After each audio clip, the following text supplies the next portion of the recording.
Now, when you're in your 20s, 30s and 40s, super is often the last thing on your mind. But the earlier you engage with your superannuation, the more rewards you'll reap later.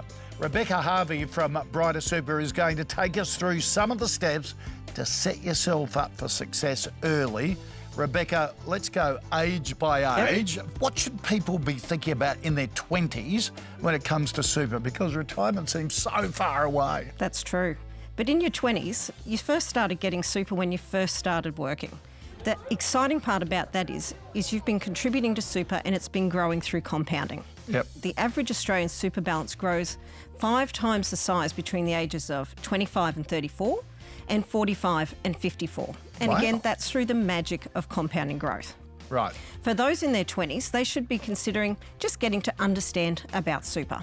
So understand how their money can be invested, the contribution types that they have, and the fees, because that all impacts performance and impacts how your super is going to grow in the long term. Okay.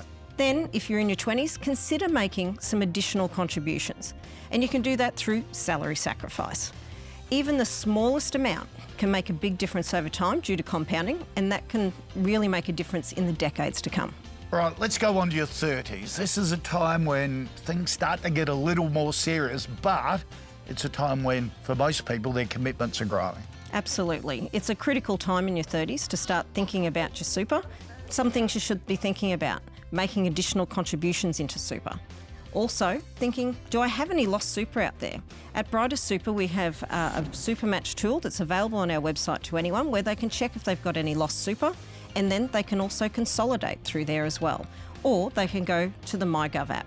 Before consolidating, you need to consider if there's any tax or fee consequences or any loss of insurance cover. Then you need to go in and have a look at your own insurance within your super. Check what death and total and permanent disability cover you have, and income protection. You need to make sure that meets your personal needs and those of your family. So, Rebecca, those in their 40s, starting to focus more on superannuation, how can they fast-track their super wealth for retirement? Absolutely. In your 40s, you're probably a little bit more financially stable. It's a time where you could consider making some additional contributions into super through salary sacrifice. You do this by making the contribution pre-tax, which can help grow your super and reduce your taxable income. Then you might want to consider some high growth investment options. This could help you build your wealth for later. We recommend you speak to a financial advisor through your super fund, where they'll be able to review your investment profile. Finally, you may be able to take advantage of the government's superannuation schemes. For example, if you or your spouse are taking a career break, or you're not working or earning less, you may be able to put money into your spouse's super, claim a tax offset, while also growing their super at the same time. So, Rebecca, a bit of general guidance for anyone who, no matter what their age, going through that super building stage. I'd say just be mindful if you have multiple superannuation funds, you're probably having fees across those, and that can erode your super over time and affect the balance of your super for retirement.